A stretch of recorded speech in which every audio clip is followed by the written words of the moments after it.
అవినాష్, చెప్పుమా. దగ్గరలో ఉన్న మెడ్ప్లస్ కు వెళ్ళి మెడ్ప్లస్ బ్రాండ్ మెడిసిన్స్ అని అడిగి కొనుక్కునరా. అక్కడ 50 to 80% తగ్గింపుకు వస్తుంది. మీరు తీసుకునే అదే మందులు, అదే నాణ్యమైన మందులు, కానీ సగం ధరకే. లగచెర్ల ఘటన వ్యవహారం హస్తినాకు చేరింది. బాధిత రైతులు జాతీయ SC/ST కమిషన్, జాతీయ మానవ హక్కుల కమిషన్, జాతీయ మహిళా కమిషన్ను కలిసి తమ గోడు వెళ్లబోసుకున్నారు. ప్రాణాలు పోయినా తమ భూములు ఇచ్చేది లేదంటూ తేల్చి చెప్పారు లగచెర్ల బాధితులు.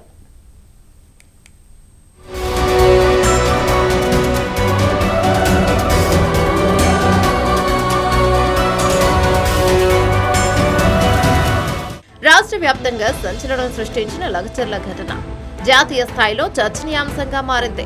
లగచెర్లలో జరిగిన అంశాలన్నింటినీ జాతీయ SC/ST కమిషన్, జాతీయ మానవ హక్కుల కమిషన్తో పాటు జాతీయ మహిళా కమిషన్ దృష్టికి తీసుకెళ్లారు బాధిత రైతులు. తెలంగాణ ప్రభుత్వం, పోలీసులు చేసిన దాడులు, అక్రమ అరెస్టులను ఆయా కమిషన్ చైర్మన్లు, చైర్పర్సన్ల దృష్టికి తీసుకెళ్లారు.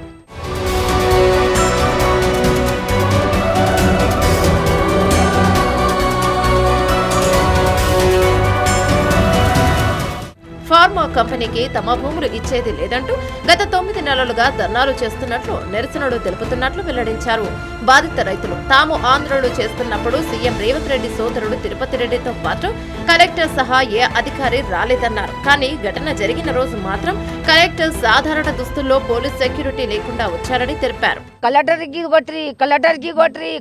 కొట్టిరి అని అర్ధరాత్రి ఒకరు కొట్టాం. రాత్రి వచ్చి లైట్ బంద్ చేసి, కరెంట్ బంద్ చేసి 500 పోలీసు వచ్చి ఆడేళ్ళని చూడకుండా, మగోళ్ళని చూడకుండా, పిల్లలని చూడకుండా, చిన్నపిల్లని చూడకుండా, పెద్ద పిల్లని చూడకుండా అందరికీ వేసుకొని డిసెంలో వేసుకొని ఒక్కొక్క కుత్కా వీసుకుడా, కొట్టుడా,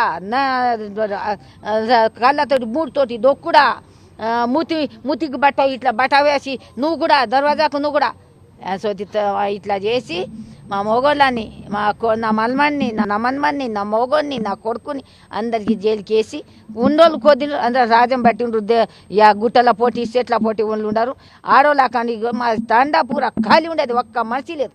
సాధారణ వ్యక్తుల్లా కలెక్టర్ రావడంతో తెలియకుండా కొందరు దాడి చేశారని, అది సాకుగా చూపి అర్ధరాత్రి వేళ పోలీసులు వచ్చి దౌర్జన్యం చేశారని ఆరోపించారు బాధితులు. కాకిల దౌర్జన్యాలకు తాళలేక కొందరు మగవారు ఊరు సైతం వదిలి వెళ్లిపోయారని అన్నారు. కాకిల చర్యలతో ఇంట్లో ఉండాలంటేనే భయం వేసే పరిస్థితి నెలకొందని ఆరోపిస్తున్నారు బాధితులు.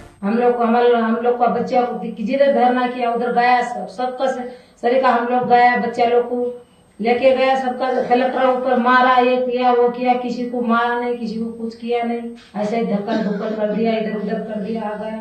कलेक्टर भी बोला मेरे को कोई मारा नहीं, ऐसा धक्का दिया, मैं आ गया करके बोला।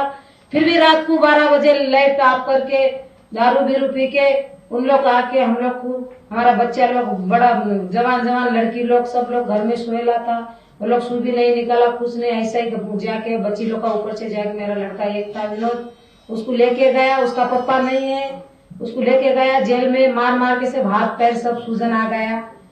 సీఎం సొంత నియోజకవర్గంలో గిరిజనులపై అఘాయిత్యాలకు పాల్పడ్డారని ఆరోపించారు ఎమ్మెల్సీ సత్యవతి రాథోడ్. భూములను ఆధారంగా చేసుకుని బతుకుతున్న వారి నుంచి వాటిని తీసుకునే ప్రయత్నం చేశారని మండిపడ్డారు. 51 మంది రైతులపై అక్రమ కేసులు పెట్టారని చెప్పుకొచ్చారు ఎమ్మెల్సీ సత్యవతి రాథోడ్. కేసీఆర్ గారి ఆదేశంతోని మేము హైదరాబాద్లో కూడా SC/ST కమిషన్ని కలిసినాం, వాళ్లకు మద్దతుగా నిలబడే ప్రయత్నం చేసినాం, జైల్లో ఉన్న వాళ్ళని కూడా చూసినాం. కానీ ఆగకుండా జైల్లో మేము పోయిన రోజు కొంతమందిని అరెస్ట్ చేశారు. నిన్న వాళ్ళు హైదరాబాద్లోనే ఉన్నప్పుడు ఇంకా కొంతమందిని అరెస్ట్ చేశారు. రేవంత్ రెడ్డి గారి సొంత బ్రదర్ వచ్చి తిరుపతి రెడ్డి గారు ఇప్పటికీ బెదిరిస్తున్నారు, మీ వాళ్ళు బయటికి రారు, మీ వాళ్ళు దేశం పట్టుకొని అట్లా అడుక్కో తినాల్సిందే, మీ భూములను మేము వదలము, అక్కడే ఫార్మా కంపెనీ వస్తుంది, మీ వాళ్ళందరికీ ఉరి శిక్షలు పడతాయి, మీరందరినీ ఆగమవుతారు అని చెప్పి బెదిరిస్తున్న క్రమంలో మాకు న్యాయం జరగాలంటే ఢిల్లీలో కేవలం ఢిల్లీ మాత్రమే మమ్మల్ని దేశ రాజధాని కాబట్టి మమ్మల్ని కాపాడుతుంది అనే ఉద్దేశంతో మా గిరిజన ఆడపిల్లలు మమ్మల్ని అడిగితే వాళ్ళని ఇక్కడికి తీసుకురావడం జరిగింది. లగచెర్ల వాసులకు బీఆర్ఎస్ అండగా నిలుస్తోందన్నారు సత్యవతి రాథోడ్. రాష్ట్రపతిని కూడా కలిసే అంశంపై ఆలోచిస్తున్నట్లు వెల్లడించారు.